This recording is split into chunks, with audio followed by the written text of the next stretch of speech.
చిత్రవదకు స్వాగతం మిత్రులారా. ఈరోజు వాయిదాలోనండి మనం 498 తర్వాత అసలు తిరిగి కలిసే అవకాశం ఉందా? ఒక్కసారి కేసు ఫైల్ అయిన తర్వాత 498 లేకపోతే బిఎన్ఎస్ 8586 డీవీసీ కేసెస్ ఫైల్ అయిన తర్వాత ఒకసారి తిరిగి కలిసే మళ్ళీ మీ కాపురం నిలబడే అవకాశం ఉందా అని చెప్పి మాట్లాడుకుందాం. ఇది ఎవరి కోసం అంటే అండి, ఇప్పుడిప్పుడే గొడవలు పడుతూ కేసు ఫైల్ చేద్దామా వద్దా అని ఆలోచిస్తున్న వాళ్ళ కోసం. కొంచెం అని ఆలోచిస్తారని చెప్పి మాట్లాడదాం మనం దీని గురించి. దీనికి సమాధానం చెప్పాలంటే అండి, ఇది ఇది తిరిగి కలిసే అవకాశం ఉందా లేదా అనేది కొన్ని ఫ్యాక్టర్స్ మీద ఆధారపడి ఉంటుంది. ఏంటి ఆ ఫ్యాక్టర్స్? మీరు కంప్లైంట్లో ఏదైతే రాద్దాం అనుకుంటున్నారో ఆ క్రైమ్ నిజంగా జరిగిందా? First one. సెకండ్ వన్, మీరు ఇచ్చిన కంప్లైంట్ యొక్క ఇంటెన్సిటీ ఎంత? మాట్లాడుకుందాం ఒక్కొక్క ఆప్షన్ గురించి. సో థర్డ్ వన్ వచ్చి ఏంటి, ఈ ప్రాసెస్ మొత్తంలో మీరు కంప్లైంట్ ఇవ్వడం, వాడు పోలీస్ స్టేషన్కి రావడం, లేకపోతే కౌన్సిలింగ్ జరగడం, ఈ ప్రాసెస్ మొత్తంలో మీ ప్రవర్తన, మీరు కానీ మీ తల్లిదండ్రులు, అమ్మాయి కానీ అమ్మాయి తల్లిదండ్రులు కానీ ప్రవర్తించే విధానం ఎలా ఉంది? ఓకే.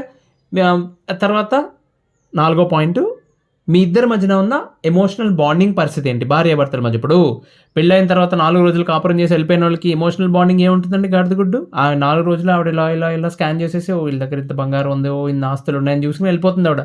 అంతే కదా. అలా కాకుండా 4 ఏళ్ళు కాపురం చేసిన వాళ్ళ కథ వేరే ఉంటుంది కదా, రైట్? ఉన్నట్టుండి సడన్గా కేసు ఫైల్ అయితే కథ వేరే ఉంటుంది. అండ్ దెన్ 5వ పాయింట్, పిల్లలు ఉన్నారా?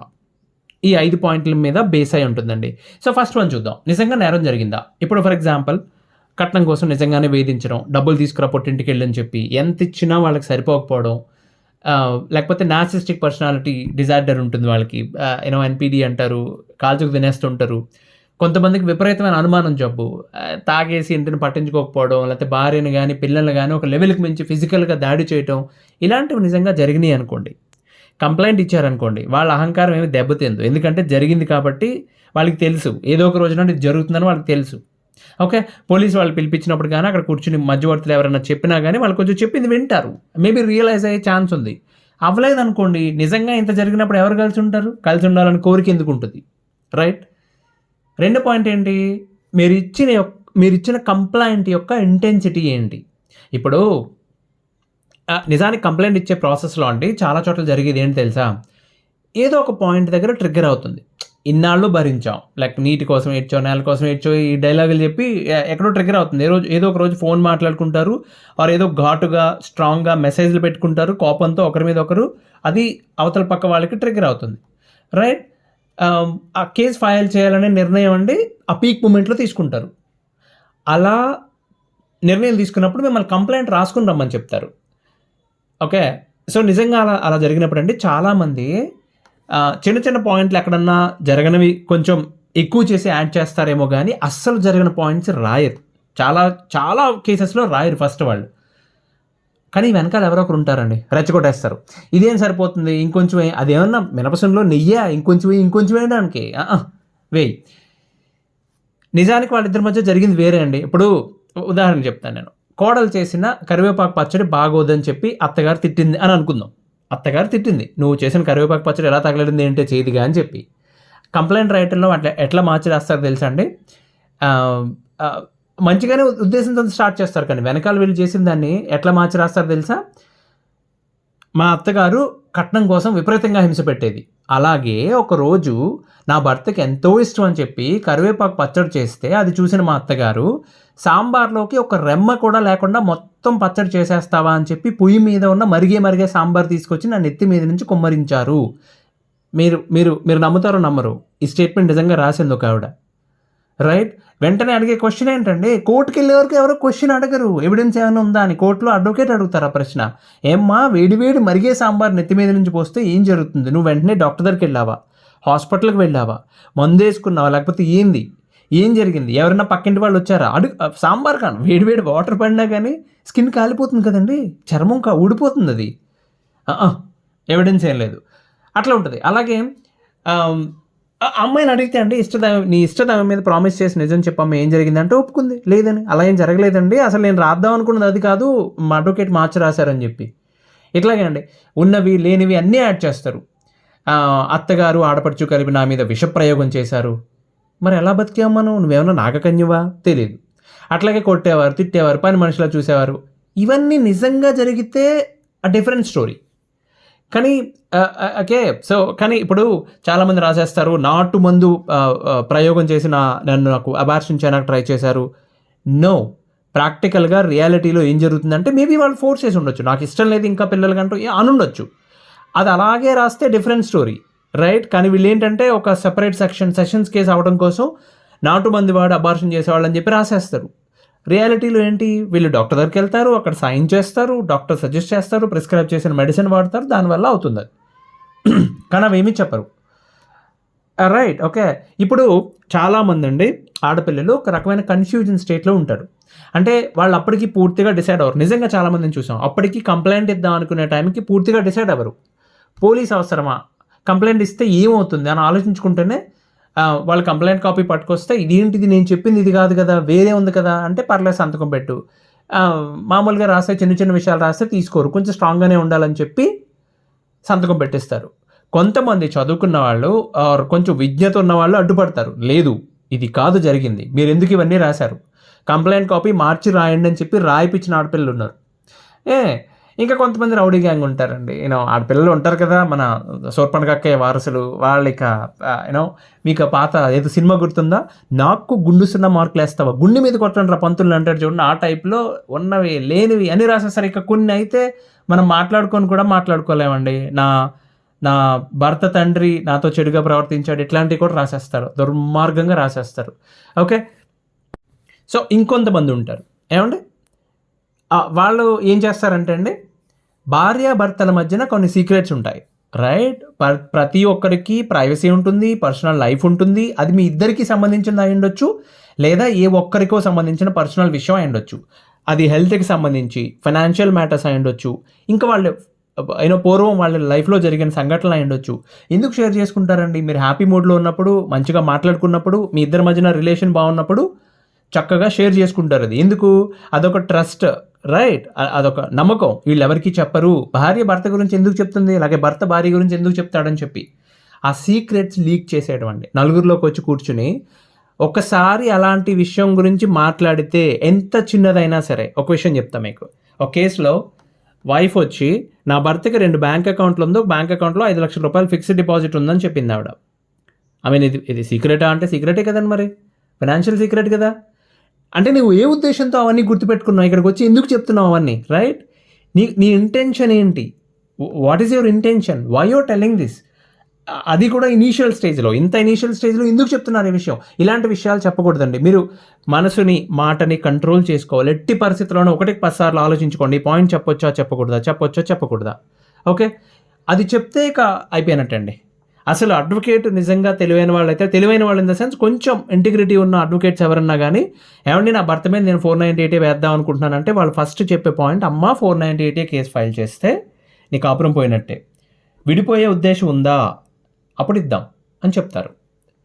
రైట్? సరే, ఎందుకు ఇంతలా రాయకూడదు? రాస్తే ఏమవుతుంది? కంప్లైంట్ ఇస్తే పోలీసులు పిలిపిస్తారు, వచ్చి కౌన్సిలింగ్ ఇస్తారు కదా. కౌన్సిలింగ్ ఇవ్వటం కాదమ్మా, వాళ్ళని పిలిపించి, ఇది పాయింట్ ఎవరికి తెలియదు కాబట్టి, ఫస్ట్ ఎక్స్పీరియన్స్ చేసిన వాళ్ళకి తెలుస్తుంది. ఫస్ట్ భర్త తరఫు వాళ్ళని పోలీస్ స్టేషన్కి పిలిపించి, వాళ్ళని కూర్చోబెట్టి ఒక్కొక్క స్టేట్మెంట్ చదువుతారు. కొంచెం విజ్ఞత కలిగిన వాళ్ళు, పోలీసుల్లో కొంచెం పెద్దరికంగా ఉండేవాళ్ళు, కొంచెం నిజాయితీ పరులు ఎవరైనా ఉంటే ఆ పని చెయ్యరు. ఏమయ్యా కలిసి ఉండొచ్చు కదా, ఇలా మామూలుగా చెప్తారు. అలా కాకుండా నార్మల్గా వాళ్ళ డ్యూటీ ఏంటంటే, నీ మీద వచ్చిన కంప్లైంట్ ఇది అని చెప్పి చదువుతారు. అక్కడ ఎదురుగా నీ భర్త ఉండొచ్చు, మీ అమ్మాయి సైడ్, భార్య సైడ్ వాళ్ళు ఉండొచ్చు, భర్త తరఫు వాళ్ళు ఉండొచ్చు, మధ్యలో అడ్వకేట్స్ ఉండొచ్చు, పోలీసులు ఉండొచ్చు. ఇంతమంది మధ్యలో ఒక లిమిట్కి మించి అబద్ధాల మీద అబద్ధాలు రాసుకుంటూ విపరీతమైన అలిగేషన్స్ వేస్తే, తర్వాత కలిసి ఉండమంటే ఎవడు కలిసి ఉంటాడమ్మా? ఎవడు కలిసి ఉండడు. ఓకేనా? కాబట్టి నువ్వు ఇచ్చే కంప్లైంట్ యొక్క ఇంటెన్సిటీ ఏంటి అనేది చాలా ముఖ్యం.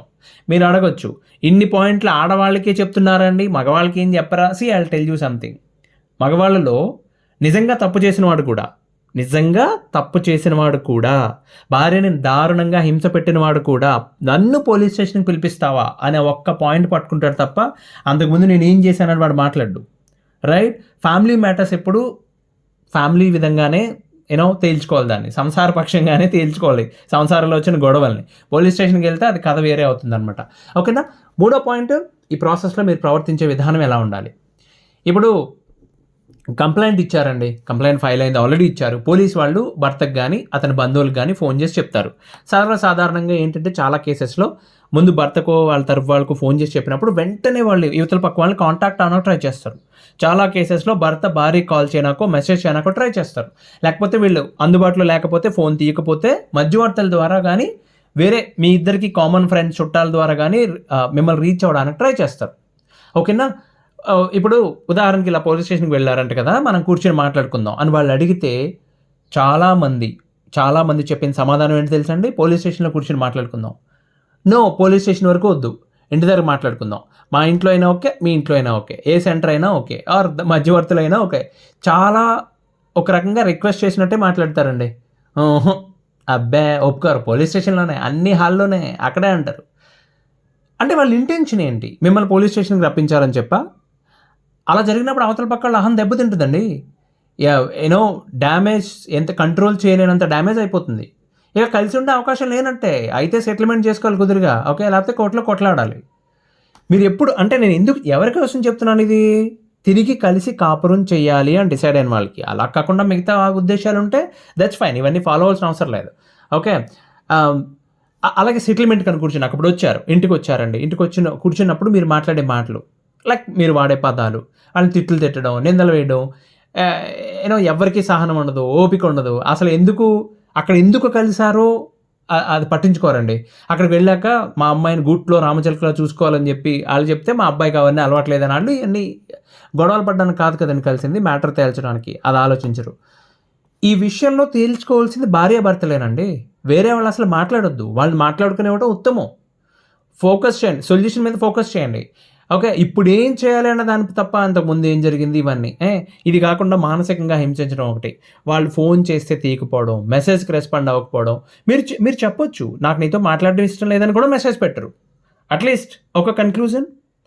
సారీ బాస్, నాకు నీతో మాట్లాడడం ఇష్టం లేదు. అలాగే భర్త కూడా. ఇద్దరూ చేస్తారు ఈ పని. 2 పక్కల నుంచి చేస్తారు ఈ పని. ఫోన్ చేస్తే తీయకపోవడం, లేకపోతే ఫోన్ నంబర్ మార్చేయడం, మెసేజ్‌కి రెస్పాండ్ అవ్వకపోవడం. ఇది అవతల పక్కోళ్ళకి ఎంత దారుణంగా అది ఫస్ట్ బాధ, విపరీతమైన బాధ. ఆ బాధ కోపం కింద మారుతుంది మెల్లిమెల్లిగా. అంతే. ఓకేనా? నెక్స్ట్ పాయింట్ వచ్చి మీ మధ్యన ఉన్న ఎమోషనల్ బాండింగ్ పరిస్థితి ఏంటి? ఇప్పుడు కొంతమందిని చూస్తామండి. ఓకే. తెలియకుండా కేస్‌లోకి ఎంటర్ అవుతారు. నిజానికి ఎంటర్ అవుతారు. కానీ వాళ్ళు ఎంతసేపు ఒకటే. పార్ట్నర్ మీద కోపం గాని, విపరీతమైన ద్వేషం గాని ఇవేమి ఉండవు. విడిపోదామన్న ఐడియానే ఉండదు. ఆ ఫ్లోలో ఎవరో వెనక నుంచి నెట్టినట్టు అలా ఎంటర్ అవుతారు కేసుల్లోకి. కేసులేస్తారు, కౌన్సెలింగ్‌లు తిప్పుతారు. కానీ నా కాపురం నిలబడాలి. ఇదే పాయింట్. రైట్. ఓకే. సో, ఎంత బాధపడతారంటే అండి, పోలీస్ స్టేషన్‌కి వెళ్ళటం నాదే తప్పు. ఓకే. అని భార్య అంటారు. లేకపోతే భర్త సైడ్ నుంచి నేను ఒకళ్ళిద్దరిని చూశాను. ఇలా బాధపడే వాళ్ళని ఒకళ్ళిద్దరిని చూశాను.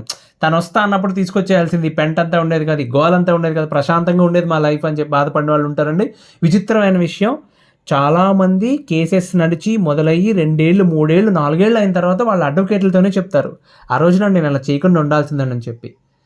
రైట్. సో, మీ మధ్యన బాండింగ్ సరిగ్గా ఉన్నప్పుడండి, పోలీస్ దగ్గరికి వెళ్ళేటప్పుడు వాళ్ళకి మెసేజ్ పెట్టండి. నాకు నిన్ను కలవాలని ఉంది, నీతో మాట్లాడాలని ఉంది, నువ్వు అందుబాటులో లేవు కాబట్టి నేను పోలీస్ స్టేషన్‌కి వెళ్తున్నానని చెప్పి పోలీస్ వాళ్ళకి కూడా మీరు క్లియర్‌గా చెప్పాలి. కంప్లెయింట్ ఇచ్చినప్పుడు ఈ పాయింట్ అడుగుతారు కొంతమంది పోలీసులు. కొంతమంది అడగరు, వీళ్ళు చెప్పరు. ఏవండీ, నేను నా భర్త మీద కంప్లెయింట్ ఇస్తోంది. వాడిని అరెస్ట్ చేయించి లేకపోతే తిహార్ జైల్‌లో ఏయించడానికి కాదు. దానికోసం కాదు. నాకు కాపురం నిలబెట్టండి. ఓకే. తనని మాట్లాడడానికి ప్రయత్నిస్తే అందుబాటులో ఉండట్లేదు. కేవలం మా ఇద్దరి మధ్య మాట్లాడడానికి అవకాశం కల్పించండి అని చెప్తే పోలీస్ వాళ్ళు ఫోన్ చేసి మాట్లాడినప్పుడు కూడా అలాగే డీల్ చేస్తారు. నిజంగా చాలా హెల్ప్ చేస్తారు ఆ విషయంలో. ఎందుకంటే వాళ్ళకి కూడా సంతోషమే. ఈ కేస్ అయితే వాళ్ళు ఎఫ్ఐఆర్ ఫైల్ చేయాలి, ఇన్వెస్టిగేషన్ చేయాలి, దానికి మళ్ళీ అది కోర్టుకి పంపించాలి, మళ్ళీ కానిస్టేబుల్‌కి అప్పగించాలి, కేసు బాధ్యత, తలకాయ నొప్పులన్నీ ఎందుకురా బాబు, సెటిల్ చేసుకుంటే హ్యాపీ అని చెప్పి వాళ్ళకి హ్యాపీనే. ఆహా! ఓకే. ఒకరి మీద ఒకరికి ఇష్టం ఉన్నప్పుడండి ఛాన్సెస్ చాలా ఉంటాయి. ఎంత గొడవ జరిగినా, ఎంత దూరం వెళ్ళినా సరే, ఆ ఇష్టం ఇంకా ఉన్నప్పుడు హ్యాపీగా, ప్రశాంతంగా కలిసి ఉండడానికి ఇష్టపడతారు. ఇక చివరిది, అతి ముఖ్యమైనది, మీ ఇద్దరి మధ్యన పిల్లలున్నారా? పిల్లల్ని కన్నారా? ఒకప్పుడండి ఎవరో ఒకరు అడ్జస్ట్ అయిపోయేవాళ్ళండి. ఎక్కువ శాతం. ఈ విషయంలో నిజంగా ఆడవాళ్ళదే గొప్ప. ఎందుకంటే వాళ్ళే ఎక్కువ అడ్జస్ట్ అయిపోయేవాళ్ళు. ఎక్కువ సర్దుకునేవారు. పిల్లలున్నప్పుడు భర్త ఎలాంటి వాళ్ళైనా, అత్తింటి వాళ్ళు ఎలాంటి వాళ్ళైనా సర్దుకుని వాళ్ళ కోసం రాయైనా, రుబ్బు రోలైనా, రేవులో గిలగిచ్చగలాగా మొగుడైతే ఉండాలని చెప్పి అలా పడుండేవారు. వాళ్ళని అలాగా ఓకే చేసుకొని కర్మ అని చెప్పి. అలాగే కొంతమంది భర్త స్థానంలో ఉన్నవాళ్ళు కూడా అండి గయ్యాళైనా, విపరీతమైన అనుమానం ఉన్నా, ఎన్నున్నా, హింస పెట్టినా సరే అలా భరించేవాళ్ళు. విడాకుల ప్రస్తావన వచ్చేది కాదు. ఇప్పుడు అసలు పిల్లలన్నా పట్టించుకోవట్లేదండి. ఒక్కసారి విడిపోవాలని నిర్ణయం తీసుకున్న తర్వాత ఫినిష్. ఇక పిల్లలు ఉన్నవాళ్ళు కొంచెం పోస్ట్‌పోన్ చేసుకోండి ఇలాంటి నిర్ణయాలు. ఓకే. ఎందుకు సర్దుకోవాలి? ఓకే. ఎందుకు సర్దుకోవాలి? పిల్లలున్నవాళ్ళు పిల్లల కోసం సర్దుకోవాలా? కాదండి. మీకోసం సర్దుకోవాలి.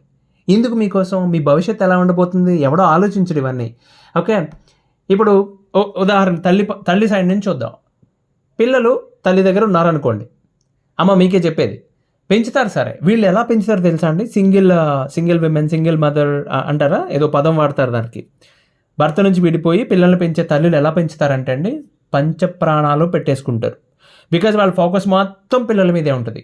పంచప్రాణాలు పెట్టి ఎంత అందంగా పెంచుతారంటే, ఎంత చక్కగా పెంచడానికి ట్రై చేస్తారంటే, వాళ్ళ ఎఫర్ట్స్, వాళ్ళ టైము, వాళ్ళ దగ్గర ఉన్న డబ్బులు, వాళ్ళ ఆలోచనలు అన్నీ పిల్లల మీదే ఉంటాయి. రేపు వాళ్ళు పెరిగి పెద్ద అయ్యాక ఓకే వాళ్ళు కూడా ఏదైనా తోడు కావాలి వాళ్ళకి కూడా పెళ్ళిళ్ళు చేయాలి. మగైనా ఆడైనా కానీ తోడు ఎత్తుక్కుని వెళ్ళిపోతారండి. తర్వాత వీళ్ళు ముసలాళ్ళు అవుతారు మెల్లిమెల్లిగా. వీళ్ళ పిల్లలు పుడతారు. అంటే ఇట్స్ లైక్ మనవాళ్ళు పుడతారు. ఇక పుట్టిన తర్వాత ఏం చేస్తారండి మిమ్మల్ని? వాళ్ళు చెడ్డీలు మార్చడానికి, వాళ్ళకి ఆవకాయలు పెట్టడానికి, మైసూరు పాకులు వండి పెట్టడానికి తప్ప మీకంటూ అస్తిత్వం ఉండదు. మా అమ్మ మా కోసమే పుట్టింది. ఆమె చేత పని చేయించుకోవడం మా హక్కు అని చిన్నప్పటి నుంచి వాళ్ళకి నరాల్లోని ఇంకిపోతుంది. సో రేపొద్దున వాళ్ళు పెద్ద అయిన తర్వాత మిమ్మల్ని బానిసల్లాగో పని మనుషుల్లాగా చూస్తారు తప్పితే ఆత్మీయ అంత సీన్ ఉండదండి. ఎక్స్పెక్ట్ చేయకండి ఇవాళ రేపట్లో. రైట్. ఓకే. అలాగే తండ్రి పిల్లల్ని భార్య దగ్గర వదిలేసి మెయింటెనెన్స్ కిందో, వన్ టైం సెటిల్మెంట్ కిందో డబ్బులు ఇచ్చేసి ఓకే వదిలేసి మళ్ళీ నెల తిరిగేలోపు ఇంకో పెళ్లి చేసేసుకుని మళ్ళీ పిల్లల్ని కనేసి నువ్వేమన్నా రాచకొండ రాజ్బహదూరు ఆసామి. రేపు ఈ సంతంతా పెరిగి పెద్ద అయిన తర్వాత ఆస్తి కోసం కొట్లాడతారు వాళ్ళు. మరి భార్య పిల్లల్ని వదిలేసినా నువ్వు అక్కడ, నీ పిల్లలే వాళ్ళు. ఆస్తిలో హక్కు ఉంటుంది వాళ్ళకి. రేపు పెద్ద అయిన తర్వాత వస్తారు, నీ దగ్గరికి వస్తారు వాళ్ళు. నువ్వు మధ్యలో అగ్రిమెంట్ రాసినా వస్తారు. వచ్చి రోజుకోసారి నేను తిట్టుకుంటారు, దెబ్బలు ఆడుకుంటూ చేస్తారు. కాబట్టి పిల్లలు ఉన్న వాళ్ళు విడిపోదామన్న ఆలోచన వస్తాయండి. 1కి 10 సార్లు ఆలోచించుకోండి. ఓకే. పార్ట్నర్స్లో తల్లి కానీ తండ్రి కానీ వీరి వల్ల పిల్లలకి కష్టం కలుగుతుందన్నా, పిల్లలు పాడైపోతారన్నా అలాంటి పరిస్థితుల్లో తప్పదిక. అదండి సంగతి. ఏమర్థం మీకు? 498A ఆర్ BNS 8586 ఆర్ భర్త మీద ఒక భార్య కంప్లైంట్ ఇవ్వడం ఆర్ భార్య మీద భర్త కంప్లైంట్ ఇవ్వడం అనేది బ్రహ్మాస్త్రం వేయడం లాంటిది. ఎప్పుడు వేయాలది? మీ దగ్గర అన్ని అస్త్రాలు అయిపోయిన తర్వాత మంచిగా చెప్పారు వాళ్ళకి, బ్రతిమాలారు. ఇద్దరు కూర్చుని కొన్ని కండిషన్స్ రాసుకుందాం, అవి ఫాలో అవుదాం అనుకున్నారు. అది కూడా కుదరలేదు. కౌన్సిలింగ్కి వెళ్ళారు, అది వర్కౌట్ అవ్వలేదు. పెద్దవాళ్ళతో కూర్చుని మాట్లాడారు, అది కూడా తప్పలేదు. అది కూడా వర్కౌట్ అవ్వలేదు. ఇక తప్పదు విడిపోదాం అనుకుని, అరే బాబు నువ్వు నాకు ఎంతో కొంత ఇవ్వరా బాబు, నేను వెళ్ళిపోతాను. అమ్మాయి దండం పెట్టింది, అప్పుడు వాడు ఇవ్వలేదు. లేదా అబ్బాయి అన్నాడు, బాబు నీకు నేను ఇంత ఇస్తాను, నువ్వు వెళ్ళిపోయే బాబు, ఈ గొడవలు వద్దని చెప్పి, అప్పుడు వినలేదు. ఇవన్నీ వర్కౌట్ అవ్వకపోతే అప్పుడు వేయాలి బ్రహ్మాస్త్రం. మీరు సీదా పోయి ఫస్ట్ వేసారనుకోండి, ఏముందండి? నిజంగా నేను చెప్పాను కదా, నిజంగా తప్పు చేసిన వాళ్ళు కూడా అన్నీ పక్కన పెట్టేసి ఒకటే పాయింట్ వాళ్ళు మాట్లాడేది, నా కుటుంబం మీద నా మీద కేసు ఎందుకు ఫైల్ చేశావు, నన్ను స్టేషన్కి ఎందుకు రప్పించావు, తప్పు చేసింది నువ్వే, నువ్వు నాకు వద్దు. రైట్. ఇదే కారణం చెప్తారండి. కాబట్టి బాగా ఆలోచించండి.